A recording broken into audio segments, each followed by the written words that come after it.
అయితే రవీంద్రనాథ్ గారు మరో కాలర్ అయితే ఉన్నారు, నిర్మల గారు అనంతపూర్ నుంచి. నిర్మల గారు నమస్కారం అండి. నిర్మల గారు నమస్కారం. నిర్మల గారు వినిపిస్తుందా అండి? టీవీ చూస్తుంటే టీవీ మ్యూట్ లో పెట్టండి, లేకపోతే టీవీకి దూరంగా వచ్చి మాట్లాడండి. నిర్మల గారు ఓకే, చెప్పండి సమస్య ఏమిటండి? సార్ నమస్తే సార్. అమ్మా నమస్తే అమ్మా నిర్మల గారు చెప్పండి.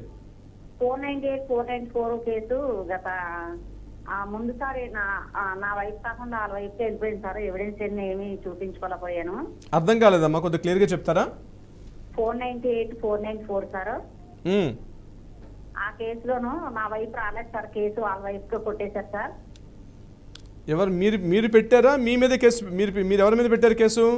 నేను పెట్టాను సార్, నా హస్బెండ్ మీద. ఓకే, అయితే వాళ్ళ వైపుని కొట్టేశారు సార్. ఎవిడెన్స్ నేను వేయలేదు సార్. అంటే నా దగ్గర అప్పుడు పెళ్లి ఫోటోలు దొరకలేదు సార్. అయితే తర్వాత ఏమైందంటే మళ్ళీ నేను అప్పీల్ చేసుకున్నాను సార్. మళ్ళీ ఎందుకు కొట్టేశారు? కేవలం మ్యారేజ్ ఫొటోస్ లేవని చెప్పే కొట్టేశారా? నా దగ్గర నాయి లేవు సార్, వాళ్ళవి కూడా నా దగ్గర లేవు సార్. ఆయన వేరే మ్యారేజ్ చేసుకున్నారండి. ఓకే, నా అయితే నా దగ్గర లేదు సార్, ఆయన దగ్గర ఉండిపోయాయి సార్. మేము కూడా లవ్ మ్యారేజ్ చేసుకున్నాం సార్. మీరు ఎక్కడి నుంచి మాట్లాడుతున్నారమ్మా? Narsapuram sir. Narsapuram, okay. West Godavari sir. అమ్మా చెప్పండి చెప్పండి అమ్మా. సార్ ఇప్పుడు అది ఏమైందంటే సార్, ఆ కేసు ఇప్పుడు 2019లో నుండి ఇప్పుడు వరకు కేసు నడుస్తుంది సార్. ఇప్పుడు ఎవరో నాకు తెలియదు అని చెప్పి అంటున్నారు కాబట్టి నేను ఏం చేశానంటే సార్, అప్పుడు నాకు ఎవిడెన్స్ అన్ని దొరకలేదు సార్. నా మీద ఒక సివిల్ కేసు వేశారు సార్ ఆయన. మా ఇంటి పేరు మీద, మా తల్లిదండ్రుల ఇంటి పేరు మీద నా మీద ఒక సివిల్ కేసు వేశారు సార్. అది నడుస్తుంది. అది నడుస్తూ ఉంటుంటే అందులో అతను భార్య అని చెప్పి రెండో వైఫ్ ని ఆవిడ భార్య అని చెప్పి వేసుకున్నాడు సార్ ఎవిడెన్స్ అన్ని. ఓకే, ఆ ఎవిడెన్స్ అన్ని తీసి నేను 498-494 లో నేను ఇప్పుడు అవి చూపించుకున్నాను నకలు తీసి. ఓకే సార్ అది ఇంకా మార్కింగ్ అవ్వలేదు సార్. ప్లస్ నేను ఎవరో తెలియదు అంటున్నాడు కాబట్టి 498-494 లో కూడా ఆయన వేసిన కేసులో కూడా ఎవరో తెలియదు అంటున్నాడు కాబట్టి ఈ 2 కేసుల్లో నేను డిఎన్ఏలు వేసుకున్నాను సార్. ఏంటమ్మా? డిఎన్ఏ పిటిషన్ వేసుకున్నాను సార్. ఏ అప్లికేషన్ వేశారు? DNA petition sir. DNA okay. అంటే నేను ఎవరో తెలియదు అంటున్నాడండి. అతను పాప ఉంది, నాకు ఒక పాప ఉందండి. అయితే డిఎన్ఏ వేసుకున్నాను సార్. అది మరి ఇప్పటికి ఇంకా ఆర్డర్ ఇవ్వలేదు సార్. వాళ్ళు కనీసం కౌంటర్ కూడా ఇవ్వలేదు సార్. ఏసీ సంవత్సరంన్నర అయిపోయింది సార్ నేను డిఎన్ఏ పిటిషన్ వేసి. ఓకే, ఇప్పుడు నేనేమనుకుంటున్నాను సార్, వాళ్ళకి కౌంటర్ వేయలేదు, కనీసం ఏమీ లేదు. మమ్మల్ని హీరింగ్ చెప్పమన్నారు సార్ సార్. ఓకే, మా సార్ కూడా కొంచెం లేట్ చేస్తారు, హీరింగ్ లేట్ చేశారు సారు. నాకు వచ్చిన 10వ తారీఖు వాయిదా ఉంది. ఓకే అమ్మా. సార్ ఇప్పుడు నేను ఏమనుకుంటున్నానంటే సార్, ఈ డిఎన్ఏలకి వేసిన ఎవిడెన్స్ కి ప్లస్ మెయిన్ దానికి హీరింగ్ చెప్పేమన్నారు కాబట్టి రిటర్న్ ఆర్గ్యుమెంట్ చేసుకోవాలనుకుంటున్నాను సార్. అది పర్వాలేదా సార్? రిటర్న్ ఆర్గ్యుమెంట్ చేయండి అమ్మా, ఇబ్బంది లేదు మీకు. ఇప్పుడు అంటే రిటర్న్ ఆర్గ్యుమెంట్ చేస్తే ఆటోమేటిక్ గా ఆర్డర్ ఎలా వస్తుంది సార్ డిఎన్ఏకి? అవును వస్తుందమ్మా, రిటర్న్ ఆర్గ్యుమెంట్ చేసుకోండి. నేను అనుకుంటున్నాను సార్, ఇంకా నేను మా లాయర్ గారితో చెప్పలేదు, నేను అనుకుంటున్నాను సార్. రిటర్న్ ఆర్గ్యుమెంట్ చేయొచ్చు అమ్మా, తప్పేం లేదు, రిటర్న్ ఆర్గ్యుమెంట్ చేయొచ్చు. డిఎన్ఏలకి మార్కింగ్ అయిందా కాలేదమ్మా? ఇంకా మీకు మార్కింగ్ కాలేదు సార్. డిఎన్ఏకి ఆర్డర్ కూడా ఇవ్వలేదు సార్, ఎందుకంటే వాళ్ళు కౌంటర్ వేయలేదు సార్ ఇప్పటి వరకు. ఓకే, మీరేయండి అమ్మా, పర్వాలేదు. ఇంకొకటి ఏంటంటే ఇక్కడ బైగమిక్ ఎందుకు వస్తుంది? మీ దగ్గర ఉన్న ఎవిడెన్స్లు తీసుకొని అతని మీద బైగమిక్ కేసు పెట్టండి అమ్మా. మీరు ఇమీడియట్గా మీ దగ్గర ఉన్నటువంటి ఈ ఎవిడెన్స్ ఉంది కదా, ఈ ఎవిడెన్స్లు తీసుకొని బైగమి వేయండి. ఇంకొకటి, మీ దగ్గర మ్యారేజ్ చేసుకున్నటువంటి ఫొటోస్ లేకపోయినా పర్వాలేదమ్మా, దానికి సంబంధించి మీరు ఆయన కలిసి ఉన్నటువంటి ఏవైనా ఫొటోస్, మీ ఫ్యామిలీలో ఉన్నటువంటి ఎగ్జాక్ట్లీ కోర్టుకు కావాల్సింది ఏంటంటే మ్యారేజ్ చేసుకున్నటువంటి ఫొటోస్ కంపల్సరీ అది కావాలి.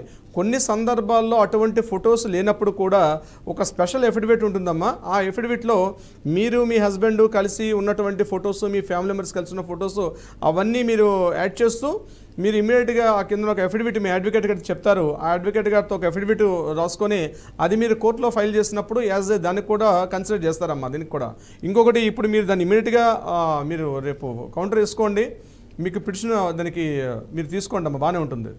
సో ఇందాక మనం మాట్లాడినట్టు సార్, ఒకవేళ ప్రేమించి అమ్మాయి మోసపోయింది, దానికి సంబంధించి ఎవిడెన్స్ ఎలా తయారు చేయాలి?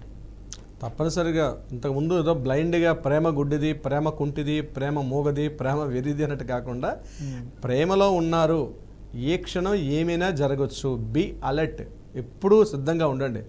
ఏ క్షణం ఏమైనా జరగచ్చు. బ్లైండ్గా గుడ్డిగా నమ్మి పాతకాలంలో నమ్మినట్టుగా నమ్మకండి. మీకంటూ ఒక ప్రైవసీ ఉంది, మీకంటూ ఒక గోప్యత ఉంది, మీకంటూ ఒక రక్షణ ఉంది మీకు. సో మీ ఎంత పార్ట్నర్ అయినప్పటికీ కూడా మీరు ఎంత ప్రేమించే వ్యక్తిని బ్లైండ్గా నమ్మవద్దు. ఇది గుర్తుపెట్టుకోవాలి. ప్రేమలో ఉన్నటువంటి ఇద్దరు కూడా అదేంటండి నమ్మొద్దు అంటారా, నమ్మకం లేని చోట ప్రేమ ఎలా వస్తుంది? బహుశా మన ఆడియన్స్ మన వ్యూవర్స్ మన అడిగే అవకాశం ఉంటుంది. గుర్తుపెట్టుకోండి, నేను నమ్మొద్దు అన్నది ఏదో చేస్తామని కాదు, మీ ప్రేమకు కొన్ని ఎవిడెన్సెస్ గ్యాదర్ చేసుకోండి. మీరు ప్రేమలో ఉన్నారు, కరెక్టే, మంచిదే, సంతోషం.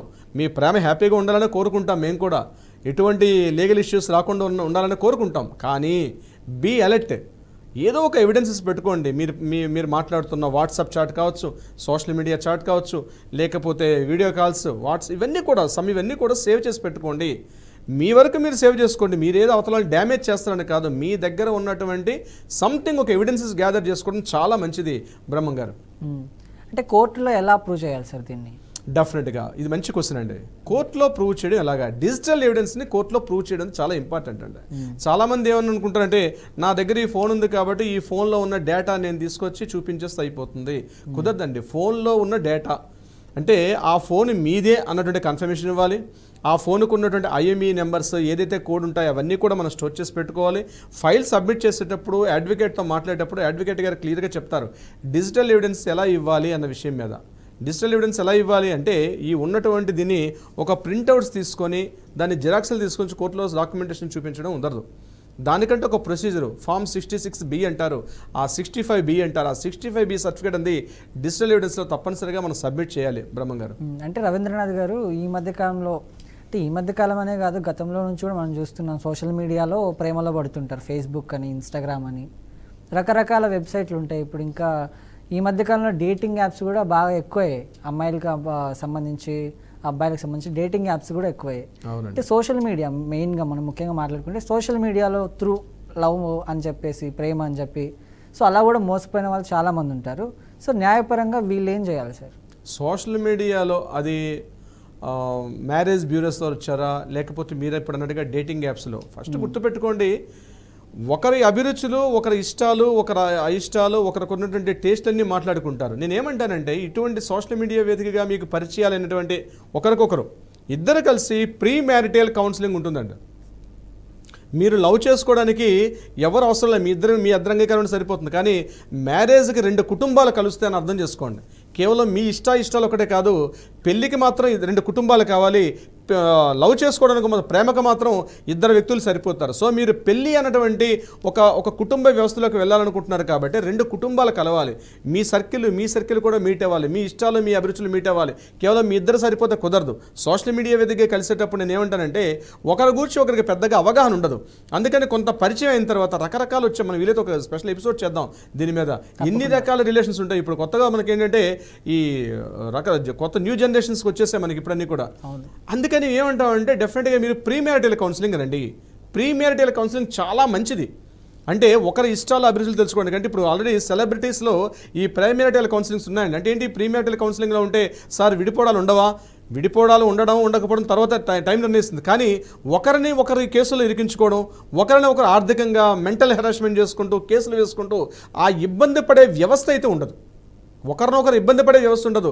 ఒకవేళ ఇష్టం లేదు, కోర్టులో చట్టాలు ఉన్నాయి కాబట్టి డివోర్స్ పెట్టుకుంటారు. కానీ ఇబ్బంది ఏంటంటే, అక్కడ ఒకరినొకరు మ్యారేజ్లో విడిపోయినప్పుడు గొడవలు, కోట్లాటలు, పోలీస్ స్టేషన్లకు ఎక్కడాలు, 498 కేసులు వేసుకోవడాలు, డివీస్లు వేసుకోవడాలు, మెయింటెనెన్స్లు వేసుకోవడాలు, ఇవన్నీ కూడా ఈ టార్చర్ లేకుండా. అందుకే మాకు కోర్టు నుంచి కూడా క్లియర్ గైడెన్స్ ఉంటుంది.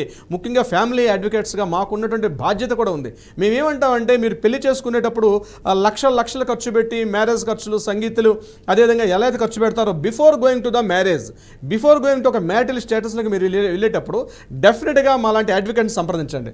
మేమేం చేస్తామంటే ప్రీ మ్యారిటల్ కౌన్సిలింగ్ చేస్తాం. ఆ 2 వ్యక్తుల్ని విడివిడిగా కూర్చొని కౌన్సిలింగ్ చేస్తాం, ఇద్దరిని కలిపి కౌన్సిలింగ్ చేస్తాం, పేరెంట్స్ని కౌన్సిలింగ్ చేస్తాం, పేరెంట్స్ని కూడా విడివిడిగా కౌన్సిలింగ్ చేస్తాం.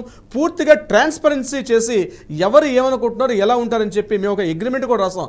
ఆల్రెడీ యూరోపియన్ కంట్రీస్, అమెరికన్ కంట్రీస్లో ఈ pre marital counselling already establish ఉంది. ఇప్పుడిప్పుడే మన ఇండియాలో కూడా అలవాటు అవుతుంది. ఆ కల్చర్ ఇండియాలోకి రావాలి. ఎందుకంటే తరువాత అంత్యనిష్ఠూరం కన్నా ఆదినిష్ఠూరం